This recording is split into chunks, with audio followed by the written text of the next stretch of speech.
वो बच्चा जो एन्जॉय करने के लिए गाड़ी लेकर बाहर निकला, उसकी तो एन्जॉयमेंट हो गई है ना। एन्जॉयमेंट उसकी नहीं, हमारी हुई है। और हमारी कोई अपील नहीं सुन रहा, कोई हमारी हेल्प नहीं कर रहा, ना कोई पुलिस वाला और ना ही कोई और। जी अस्सलाम वालेकुम नाज़रीन, आपका मेज़बान मुदस्सिर रशीद आपके खिदमत में हाजिर है और आप देख रहे हैं न्यूज़ वन। देखते हैं सुनने वालों को मुदस्सिर का सलाम। पहले एक डिफेंस केस था और अब बच्चों केस। लवाहिकीन हमारे साथ मौजूद है, इनसे बात करेंगे, जानेंगे। एक 13 साल बच्चा जो गाड़ी चला रहा है, हिट करता है एक रिश्ते को और उसमें 3 जानें जाती हैं और 2 जानें जो अभी ज़ेरे इलाज हैं। इनकी फैमिली का कितना तावन किया पुलिस ने, क्या मामला थे, इन्हीं से बात करते हैं। अस्सलाम वालेकुम। वालेकुम सलाम। आपकी बहुत शुक्रिया आपके टाइम के लिए। मैं आपका दुख हल्का कर सकता हूँ, ख़त्म नहीं कर सकता। सबसे पहले तो अल्लाह आपको सब्र जमील अता फरमाए और उस माँ जी के दर्जात बुलंद करे। मुझे बताएं, एक डिफेंस केस होता है कि बच्चे ने 6 अफराद को मार दिया और आज ये बच्चों का वाक़या कि 13 साल बच्चे ने 3 जानें गंवा दी।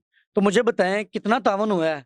आपका क्या रिश्ता था उस माँ जी से? वो मेरी अम्मी थी। मेरा उनसे रिश्ता एक माँ और बेटी का जो रिश्ता होता है वो था। और हमें अभी तक कुछ भी कोई इंसाफ नहीं मिला, ना ही किसी पुलिस वाले ने या ना ही किसी ने हमारी हेल्प की है, ठीक है। अब हमें यही है कि हम कहते हैं कि हमारी कोई हेल्प करे, पुलिस करे, नहीं तो आईजी पंजाब करें, ठीक है। अब वो बच्चा जो एन्जॉय करने के लिए गाड़ी लेकर बाहर निकला, उसकी तो एन्जॉयमेंट हो गई है ना। एन्जॉयमेंट उसकी नहीं, हमारी हुई है, आप किस ठीक। तरह कह सकती हैं कि वो एन्जॉयमेंट कर रहे थे? जिस तरह वो गाड़ी ज़िग-ज़ैग करके चला रहा था, वो एन्जॉयमेंट थी, ठीक है। वो देख के हर कोई कह रहा था कि आप 3 स्टॉप से पता करो कि वो बच्चा गाड़ी किस तरह लेके जा रहा था।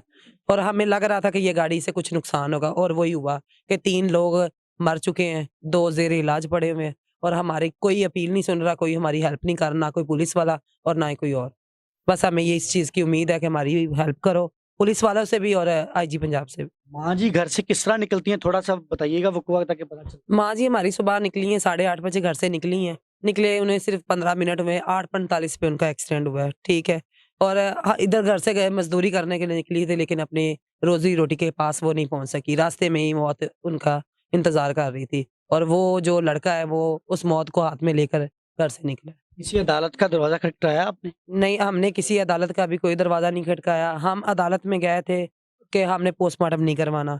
पहली बात ये है कि जो एक्सीडेंट होता है उसका पोस्टमार्टम नहीं होता। हमें सब इंस्पेक्टर साहब ने ये कहा था कि पोस्टमार्टम होना है। मैं अदालतों में गई हूँ, जज साहब ने भी मुझे यही कहा है कि एक्सीडेंट का पोस्टमार्टम नहीं होता और मैंने इस टाइम नहीं करना, ठीक है। लेकिन वो जो इंस्पेक्टर है वो नहीं माना, उसने ज़बरदस्ती हमारे से पोस्टमार्टम करवाया है और हम मान गए। हमने कहा ठीक है आप करो, लेकिन हमारी वालदा हमें दो। जज साहब ने ये आपको कहा था कि इसका पोस्टमार्टम नहीं होगा? जी, जज साहब ने मुझे खुद कहा था और सब इंस्पेक्टर से फ़ोन पे भी बात उसने की है कि एक्सीडेंट का पोस्टमार्टम नहीं होता। बच्चे की जो उम्र बताई जा रही है ज़राए के मुताबिक या आपके मुताबिक कितनी है? वो 12 से 13 साल का बच्चा है, कम उम्र का बच्चा है। इतने बच्चे को इतनी बड़ी गाड़ी लेकर निकलना नहीं चाहिए। इतने बच्चे को तो बाइक तक नहीं देनी चाहिए, जिसको चलाने की तमीज़ नहीं है।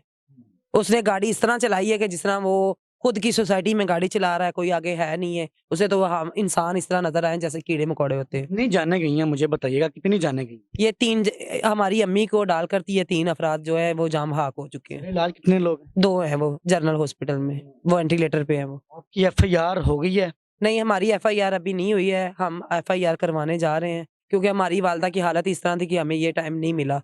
ठीक है, अब हमारी अम्मी के कुल हो चुके हैं, अब हम अपनी अम्मी के नाम जाके इंसाफ के लिए जाके अपील करेंगे और एफआईआर दर्ज करवाएँगे। आईजी साहब और मोहसिन नकवी साहब से कोई काम कहना चाहें, कोई पैगाम देना चाहें? बड़ा अच्छा काम कर रहे जी, हैं। ज़रूर। हाँ जी, उन्होंने अभी तक हमारे साथ अच्छा कोई काम नहीं किया, लेकिन हम उनको यही कहेंगे कि आप हमें अच्छा करके दिखाएँ। हमारे साथ इंसाफ जब होगा तो हम खुद कहेंगे जी, हाजी पंजाब साहब ने हमारे साथ अच्छा किया है, हमें इंसाफ दिलाया है। गरीबों को गरीब समझ के नहीं, इंसान समझ के उसने हमारी हेल्प की है। नाज़रीन ये था वो केस। उस माँ की बेटी मौजूद हैं और बेटी माँ का जाना दुख समझ सकती है, एक औलाद माँ का दुख समझ सकती है। तो आईजी पंजाब साहब ये फैमिली आपके ज़ेरे मुंतज़िर है कि खुदारा इस नज़र डालें और ये इंसाफ की मुंतज़िर है। इसी के साथ अपने मेज़बान मुदस्सिर को इजाज़त दें। देखते रहे न्यूज़ वन, देखते हैं सुनने का को मेरा सलाम।